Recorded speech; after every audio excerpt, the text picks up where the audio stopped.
Hey everyone, welcome back to the Living in Maryland channel where we discuss all things living here in the great state of Maryland. And today we are discussing what buying a home in Maryland in 2025 can look like, top tips and things to consider if that's something on your radar coming up here for the new year. So just wanted to kind of dive into a few things in regards to that. First off, I wanted to kind of start with a little bit of a recap of 2024 and kind of go over some things that we saw. So we saw a lot of different things happening in 2024. We saw rates, remain elevated. So we saw rates, for the most part around 7% for a conventional loan. Usually your government loans like FHA and VA are usually around 0.5% lower than that. So, around 6.5 was kind of probably the average this year. We did see them peak out. Interest rates around 8%, which is crazy. We saw them go down to around 6%, and now they're kind of back up around 7%. So it's been a wild ride as far as 2024 goes for interest rates, and just kind of, all the things that came along with that. So a couple other things that led with that is when those rates started shooting up a couple years ago, it really kind of slowed down overall sales. So we saw overall sales shoot down, which kind of created even more of an inventory pinch, and just kind of making it more competitive for buyers and for the homes that did make it onto the market. And when I'm talking about transaction levels being low, we're talking about 2008 levels. So this is great financial crisis, the housing crisis, when sales plummeted. 2024 has been that type of year. So it's hard to imagine overall sales going much further down, although it's possible. But hopefully, as far as overall sales, we've seen the bottom when it comes to that. So we'll see what that looks like as we move into 2025. We also started to see days on market kind of creep up a little bit throughout 2024 as we kind of we're making our way through the middle and then heading now towards the end of 2024. We're seeing around 13 to 14 days on average as a state number. A lot of homes are sitting on the market longer than that. If it's not priced right, and if it doesn't show very well for the price point that it's in, it's not uncommon to start seeing homes being on the market 30, 45 days now. And then of course, when it comes to those numbers on days on the market, that's going to be of course accompanied with price reductions at that point if the seller is serious about moving the property. So as we have moved throughout this year, we are definitely starting to see things settle down and kind of normalize. Now, as we look forward to 2025, we are expecting, things to kind of stay a little slower, even though the numbers, it's kind of weird. So when you look at the data from Maryland Association of Realtors, we are being told through the data that we've got 2 months of inventory. Now that's a statewide number.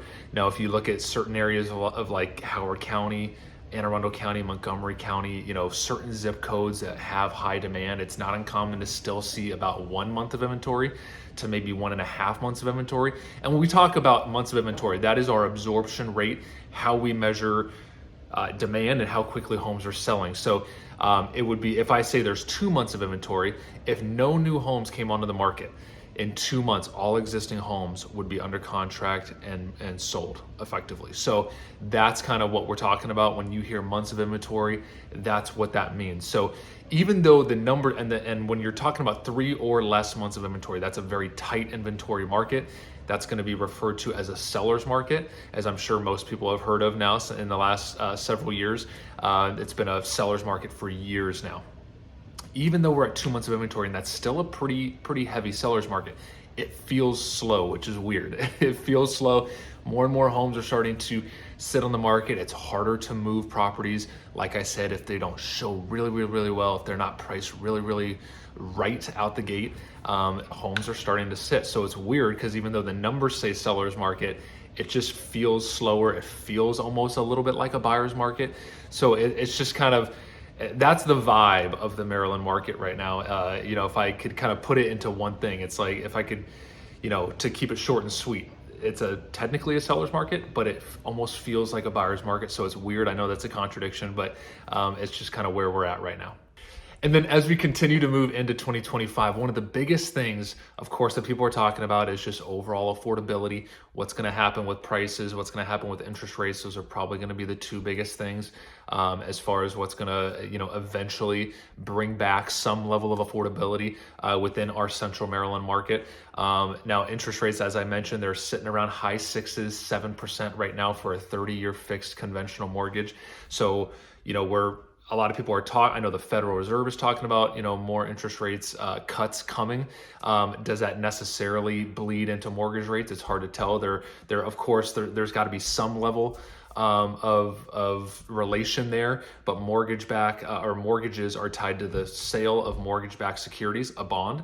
So it doesn't necessarily have a direct tie to the overnight rate that the Fed is going to be and talking about continuing to lower. So, a lot of people are saying now within the industry that they're expecting rates to kind of stay steady, kind of with where they're at now moving into 2025. I know a lot of people are hopeful that rates will go down. So nobody really knows what that's going to look like. That's going to be a huge factor. According to National Association of Realtors, for every 1% that interest rates drop, so for example, from 7 to 6 or 6 to 5, every 1% drop in mortgage interest rates will bring a potential 5 million buyers into the marketplace. It could create affordability and bring that many buyers into the marketplace. So if rates, do go down in any kind of significant form, keeping an eye on what that's going to do. Does it bring that much more demand in the marketplace? Do we start to see that competition again? Do we start to see the multiple offers again? So that's something that I'm really kind of, curious to see and exactly what that looks like as I pay attention to interest rates moving into 2025. So a couple things to keep in mind as we look to that. One other thing I wanted to mention when it comes to inventory here in Central Maryland. So, there's a lot of areas around the country. I don't really know those markets specifically, but I know there's a lot of markets right now that are still building a lot. They've got a ton of expansion going on. When it comes to Central Maryland, we do have, of course, some level of new construction, but we don't have the massive, master plan communities, all over the place. I mean, it's a very established area. There's just not a whole lot of dirt to build on. Now, you are going to see more new constructions in certain areas than others.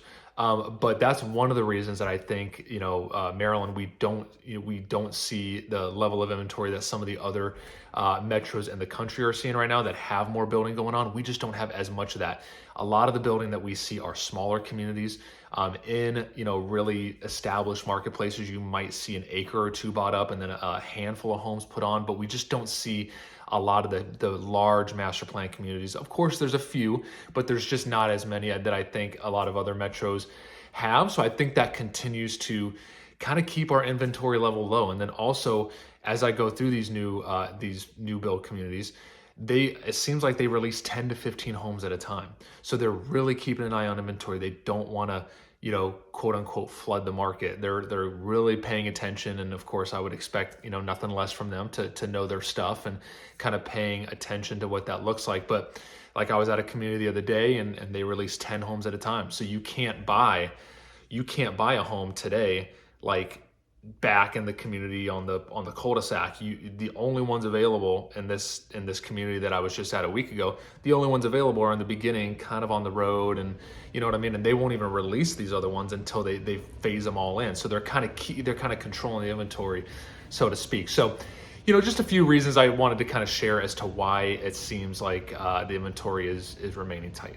All right, next, wanted to discuss a few things as to what I think the biggest opportunities are for home buyers moving into 2025. So we're going to piggyback on what we were just talking about, new construction. So new construction, I think, has some opportunity, especially in certain areas like PG County, Frederick County. That's where you're going to see parts of Anne Arundel County. You're going to see probably the largest percentage of new construction in some of those larger communities. As rates maybe continue to stay put, as around 6.5, 7, as things continue to maybe stagnate, I think you're going to see more and more opportunity from builders as far as incentives. So them buying down the rate for buyers, offering significant credits towards buyers' closing costs and things like that. So paying attention to new construction if that's available in the area that you want to focus on, if that's available within your budget, I think could be a huge opportunity moving into 2025. Next is going to be incentives in general from sellers.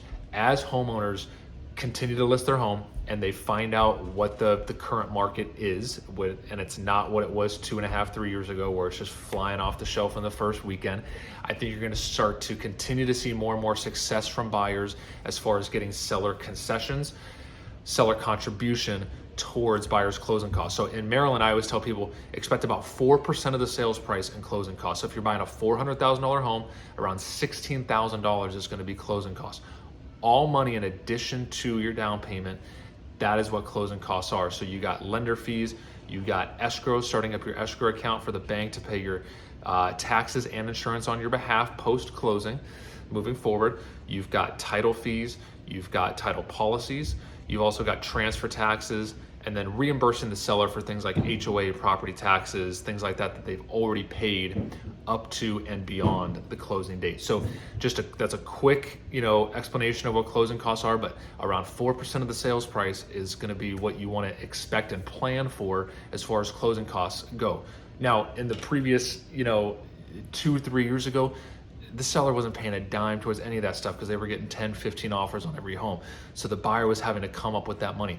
Now, if a home's sitting on the market 30 days and they've got no offers, they're hearing crickets, you can imagine how much more of an opportunity there are for buyers to ask the seller for any amount, 5, 10, all of the closing, depending on the financing that you're using. You may be a little restricted on how much you can get from the seller towards closing costs. So feel free to reach out if you ever have any questions on that. As always, I am a licensed realtor here in the great state of Maryland. If you ever have any questions on what it looks like to buy a home, what it looks like to sell a home, and if it's the right move for you, feel free to reach out anytime, however you are most comfortable, and I'd love to have a conversation with you about your real estate goals. So moving on, as far as opportunities opportunities in this market. The other thing is interest rates. Keeping an eye on interest rates, what they're doing. They move on a daily basis. They are tied to the bond market. So you can see, in the past few years, we're getting used to bigger and bigger swings in the mortgage-backed security market. So you might see rates at 7% one day. The next day, maybe they're 6.85. So they can swing, and they can swing day to day. So kind of keeping an eye on that and what that does to your financial ability to buy a home. All right, everyone, thanks so much for watching. Hope this video was helpful. If you ever have any real estate questions, please feel free to reach out, and we will see you at the next video.